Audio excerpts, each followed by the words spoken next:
You may have heard that money doesn't buy happiness, but the person that told you that probably had a lot of money. I mean, have you ever seen anyone frowning while riding a jet ski?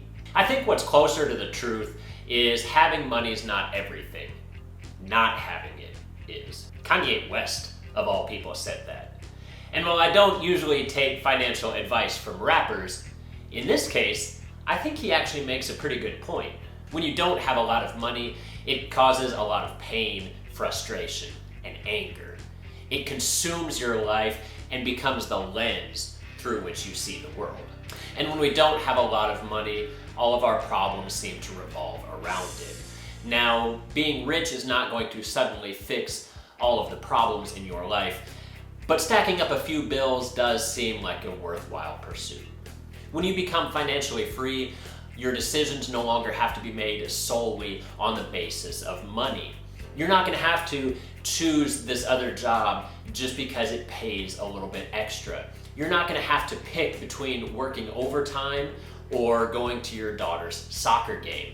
And you're not going to have to look at the price of organic groceries and shake your head wondering how people can afford to eat healthy before finally sitting on Hamburger Helper for the third time this week. Imagine being at a place where you never had to worry about money again. Or let's back that up a step and simply imagine a life where money is not the single largest stressor in your life and in your relationships. Financial stress is the #1 cause of divorce in America. So instead of stressing out about your monthly bills each and every month, can you imagine a situation where instead you're able to take your significant other out to eat a nice fancy dinner every now and again without having to worry about the cost? The steps to get there are simple, but it's not going to happen overnight. So let's get started. Step 1, create an emergency fund. Save $1,000 and put it into an emergency fund that you'll only use in dire circumstances. This is not money for a vacation, new clothes, or beer money. Murphy's Law states that anything that can go wrong will go wrong. Cars break down, hot water heaters stop working, things happen. And they never happen at a convenient time.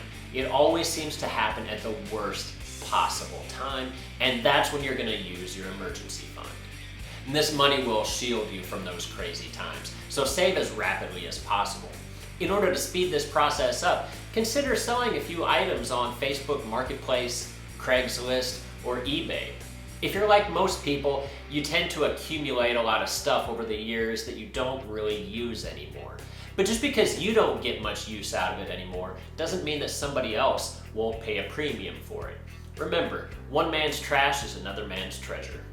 Once this emergency fund is in place, should something bad happen to you, you won't have to automatically just pull out your credit card and put yourself further and further in debt. Instead, you'll have something to fall back on. The great thing about an emergency fund is it gives you a little bit of sense of financial freedom.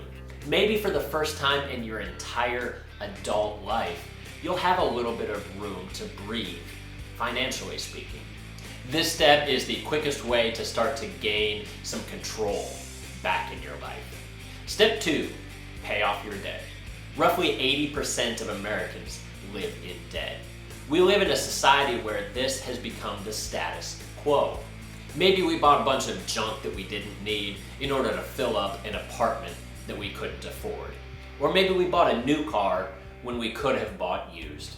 Compound interest is the most powerful force in the financial universe. It's so powerful that Albert Einstein once classified it as being the 8th wonder of the world. But when you are paying interest on existing debt, whether that's student loans, auto loans, or credit card debt, in effect, that interest is compound interest working against you. If compound interest is so powerful that it was labeled the 8th wonder of the world, then you want this compound interest to be working for you, not against you. Fighting compound interest is like trying to push a boulder up a hill. Instead of struggling to push this rock up the hill, can you imagine how much easier it would be to simply let go of the boulder and let it roll back down the hill? That is essentially what happens when you get rid of your debt and allow compound interest to work for you instead of against you. There are generally two trains of thought when it comes to paying off your debt. The first is to pay down any bills that charge the highest interest rate. Likely, this is going to be your credit card debt. Mathematically speaking, this is going to be the best route to go with. By focusing on the debt that charges the highest amount of interest, you will quickly eliminate that bad debt, where you are then able to move on to your next highest interest rate charging debt. So if you have the dedication, I highly recommend taking this route, as it will get you out of debt the fastest. However, some people struggle with this method. Psychologically, people crave positive emotional feedback. Whether that's getting a gold star at school, hearing the exciting sounds of a slot machine after you've won, or counting up the number of likes of people that have smashed the like button on your YouTube channel. For those that crave this positive feedback, it can be beneficial to reorder the order in which we pay off our bills. Instead of focusing on the bills that charge the highest interest rate, instead you might want to focus on the smallest bills that you have, the total dollar value of what is due on these bills, and completely pay those off. This method is referred to as the debt snowball method. In this way, you get the emotional satisfaction of completely crossing off a bill off of your list. And this helps reinforce the idea that what you are doing is taking meaningful steps towards eventually ridding yourself of this debt. And once you have paid off your smallest bill, move on to your next smallest bill until all bills are finally paid. By tackling the smallest bills first, we're able to knock those out quicker. And this helps to build a momentum and motivates us to tackle the next bill. Step 3, create a runway. While a $1,000 emergency fund is nice, it's not going to get us through those really tough times. So if we were to lose our job or suddenly have a medical emergency, it's not going to help us. So now that we're out of debt, it's time to go back to saving and building up that nest egg a little higher. Here, we're going to want to focus on attaining between 3 and 6 months worth of living expenses. Open up a spreadsheet and take account of all your monthly expenses. Rent, groceries, internet, insurance, Netflix, whatever it is that you have. Okay, now for some quick math. Take that total monthly expense that you have and multiply that by 3 months. That's going to be your first goal in this process. Once you attain that goal, you're going to want to move out to a 6-month gap. This is going to be your extended emergency fund. This money should be kept in a safe investment account of some sort that is still very easily accessible, either in a high-yield savings account, short-term bonds, or a combination of the two. Step 4, create a retirement account. Retirement accounts are one of those things that you know you should do, but you haven't done it yet. You'll get around to it someday, but probably never will. It's just like cleaning the gutters on your house and all those other honeydew items that you've promised your spouse that you will get to eventually. Retirement funds are one of those things that on occasion your friends will bring up, and when they do, you nod quietly and smile. But on the inside, you're secretly a hater, and you really just want your friend to shut up because you know you should be investing in a retirement account, but yet you aren't. What's great about retirement accounts is they come with special tax advantages that will help you pay less of your hard-earned money to the government. Because paying taxes sucks, and the less money that you give to the government in taxes, the more money that you will have available to you in retirement. Personal finance is often about making short-term sacrifices in order for long-term gains. By setting aside a little bit of money each and every month, you're going to set yourself up for a dignified retirement. And that's because compound interest is the real deal. And here's why. If you are working for your money, then as soon as you retire and stop working, then you also stop earning money. And that sucks. But when you invest, your money is generating additional money. Every dollar that you invest is working hard to duplicate itself and create more dollars for you. It's almost like a copy machine. You started with a certain amount of money, but each month your money is working to duplicate itself and create you even more money.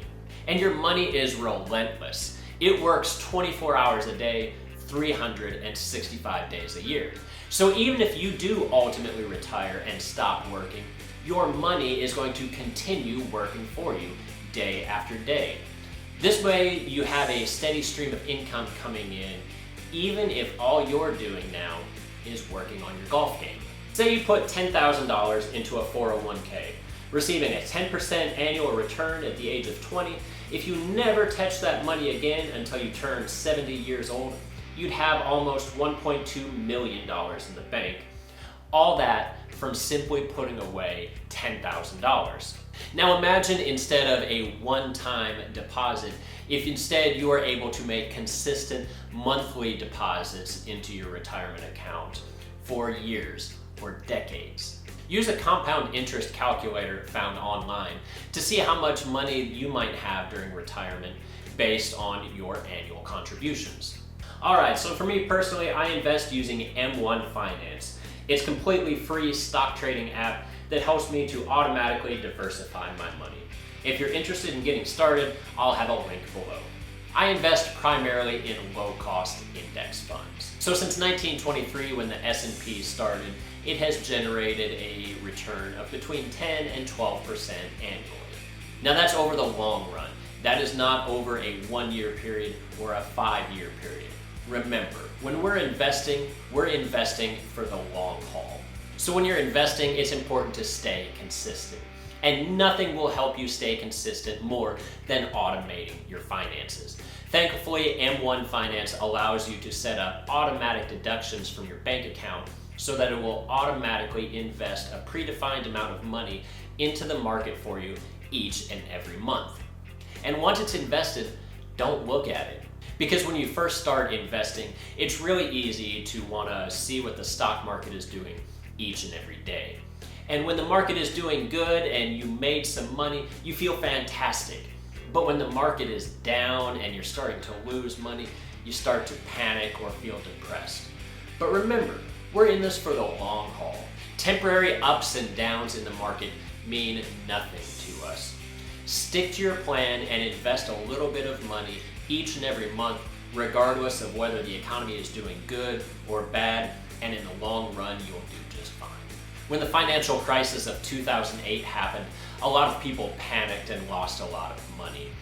But this isn't going to affect you at all if you're investing in the long run, because you're not going to be selling any of your assets during this time. Remember, in 5, 10, or 20 years, you're going to make that money back and a whole lot more. Now, there are many variables that are going to factor into your overall investment strategy. Your age, income, how much money you foresee yourself needing during retirement, and the amount of risk that you are willing to tolerate. So do a little bit of research and come up with a plan that fits your individualized needs. But whatever you do, remember the key to all of this is to actually get started. The sooner you start, the sooner you can finish and become financially independent. And if you like this video, be sure to comment down below of some of your financial success stories. And as always, consider subscribing to the channel that helps you earn more, spend less, and invest the difference.